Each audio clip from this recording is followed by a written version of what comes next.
امریکہ اسرائیل گٹھ چھوڑ اور ایران کے خلاف ان کی جنگ، اس نے پوری دنیا میں ایک پریشانی پھیلائی ہوئی تھی۔ لوگ پریشان تھے، کوئی اس کو بڑی جنگ کہہ رہا تھا اور کوئی اس کو ورلڈ وار 3 سے تعبیر کر رہا تھا،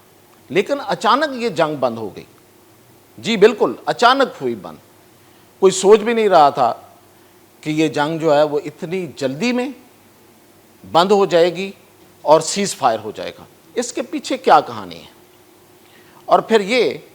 کہ اس جنگ میں اور اس کے جو آفٹر میتھ یعنی کہ جنگ کے بعد پاکستان اور چائنا اس پر کیا صلاح مشورہ کرنے جا رہے ہیں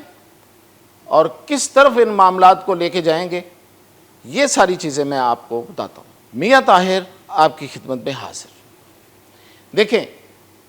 سبھی کہہ رہے تھے کہ امریکہ بہت بڑی طاقت ہے اور اسرائیل اس کا لاڈلا بچہ، اور اب یہ جنگ جو ہے وہ اسی وقت ختم ہوگی جب 2 بڑے مقاصد حاصل کر لیے جائیں گے۔ ایک بڑا مقصد کیا تھا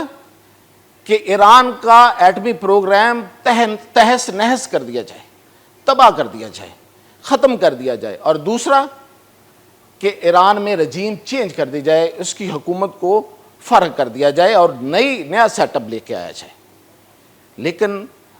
یہ دونوں کام نہیں ہو سکے، دونوں طرف سے پوری طاقت کا استعمال کیا گیا۔ امریکہ آیا، اپنے بامبرز لے کے آیا، امریکہ کے بقول انہوں نے اپنی تاریخ کی شدید ترین جو بمبارڈمنٹ ہے وہ کی، لیکن ایران والے کہتے ہیں کہ ان کا ایٹمی پروگرام انٹیکٹ ہے۔ عالمی میڈیا کہتا ہے کہ ان کا یورینیم جو انریچڈ یعنی کہ جو وہ یورینیم جو بم بنانے کے لیے تیار تھا وہ وہاں سے شفٹ ہو چکا، یعنی کہ امریکہ کو کامیابی نہیں ملی، رجیم اپنی جگہ پہ قائم ہے، آیت اللہ خامنائی وہیں پہ ہیں، وہ حکومت وہیں پہ ہے۔ آج انہوں نے جشن منایا۔ تو ان مقاصد کو حاصل نہ کر سکنے کے باوجود اسرائیل کا جو حالات ہوئے، اسرائیل جسے انٹچیبل کہا جاتا تھا اس کی ایسی کی تیسی پھر گئی، پورا اسرائیل ادھیڑ کے رکھ دیا ایران نے، اس پر میزائلوں کی بارش ہوئی اور وہ سارے کا سارا جو ایک بنایا ہوا ہوا تھا وہ زمین بوس ہو گیا۔ تو یہ ساری جنگ، اتنی بڑی جنگ جسے کوئی ورلڈ وار 3 کہہ رہا تھا، کوئی ایٹمی جنگ کہہ رہا تھا، ایٹمی جنگ ان معنوں میں تھا کہ اگر وہ ریئیکٹرز ہیں وہاں پہ اگر کوئی یورینیم افزودہ ہو چکی ہے یعنی کہ بم بننے کے قریب ہے تو اس پہ اگر بمبارڈمنٹ ہوگی تو اس کی ریڈیشنز آئیں گی اور پورا خطہ اس کے لپیٹ میں آ جائے گا۔ ہر کوئی پریشان تھا، لیکن پچھلی رات کیا ہوا کہ قطر پر ایران نے میزائلوں کا حملہ کیا اور اس کے فوری بعد امریکی صدر کودے اور انہوں نے کہا کہ یہ جنگ بند، اب سیز فائر ہوگا۔ اس کے پیچھے یہ کہانی ہے۔ اصل کہانی کیا ہے کہ چین اور روس اس معاملے میں آئے، انہوں نے امریکہ پر واضح کر دیا کہ اگر یہ جنگ آپ فوری طور پہ نہیں روکتے تو پھر ہم بھی اس جنگ کا حصہ ہوں گے۔ اس کی سب سے بڑی وجہ کیا ہے؟ چین کا جو تیل ہے، جو چین ظاہر ہے کہ ہر ملک کی انرجی کی ضرورت جو ہے وہ اس کا تیل ہوتا ہے، اس کا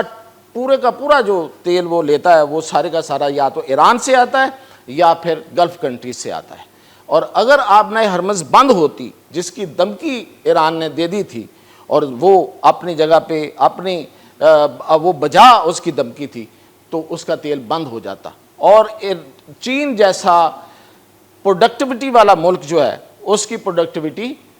متاثر ہوتی۔ تو اس نے کہا کہ ایک تو آپ ہماری معیشت کے خلاف یہ اقدام کر رہے ہیں جس کے نتیجے میں ہماری معیشت تباہ ہوگی، اور دوسرا اس خطے کو آپ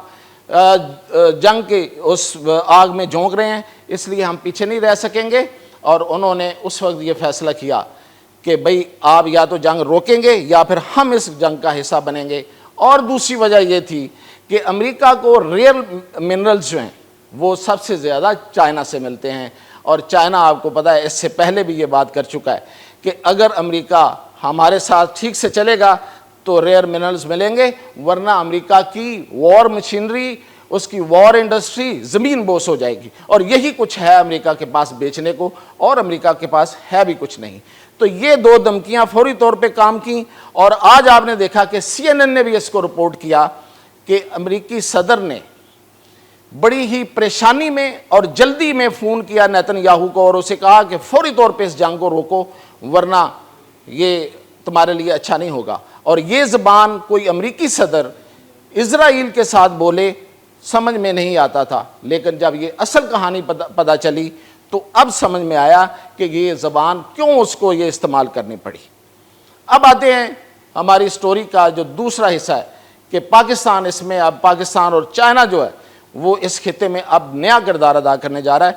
تو وہ یہ ہے کہ پاکستان کے سول اور ملٹری کا ایک اعلیٰ سطح کا وفد بہت جلد چائنا دورہ کرے گا، اور وہاں پہ صرف سی پیک نہیں، وہاں پہ انڈیا پہ بھی بات ہوگی، وہاں پہ کشمیر پہ بھی بات ہوگی، اور وہاں پہ مڈل ایسٹ پہ بھی بات ہوگی۔ Middle east especially Iran related middle east, کیونکہ چائنا کا روڈ انیشیٹو ہے، بیلٹ اینڈ روڈ انیشیٹو، وہ ایران میں بھی ہے، تو اس لیے چائنا کے وہاں پہ ڈائریکٹ مفادات ہیں، تو اس لیے یہ ملک دونوں آپس میں بیٹھ کے اس پر بات کریں گے۔ اور تیسری بات کہ جو سب سے زیادہ ڈسکس ہو رہی ہے وہ یہ ہے کہ انڈیا کا ایک وفد جس نے چائنا کا دورہ کیا، اس نے آخر وہاں کیا کھچڑی پکائی؟ تو میں بتا دیتا ہوں کہ کوئی کھچڑی نہیں پکائی۔ انہوں نے وہاں جا کے چائنا کو رام کرنے کی کوشش کی اور یہ بتانے کی کوشش کی کہ ہمارے آپ کے ساتھ تعلقات جو ہیں وہ خراب نہیں ہیں اور نہیں ہونے چاہیے، لیکن چائنا نے آگے سے کہا کہ یہ سارے رستے ہمارے طرف آنے کے لیے اگر تجارت کرنی ہے، ہمارے ساتھ اچھے تعلقات رکھنے ہیں، اچھے ہمسایوں جیسے تعلقات رکھنے ہیں، تو یہ سارے کے سارے رستے پاکستان سے ہو کر آتے ہیں۔ اگر آپ پاکستان سے اپنے اچھے تعلقات رکھیں گے، اچھے ہمسایوں کی طرح بیہیو کریں گے تو ہم اسے اسی طرح لیں گے، اور اگر وائس ورثہ اگر اس کے الٹ ہوگا تو ہم اس کو اپنے لیے خطرہ ہی سمجھیں گے۔ اس لیے اگر اچھے تعلقات رکھنے ہیں، یہ اجیت دوول کو جواب دیا گیا جو اپنے وفد کے ساتھ چائنا کے دورے پہ تھا۔ تو یہ تھی اب تک کی اپڈیٹ، مزید اپڈیٹ کے ساتھ انشاءاللہ۔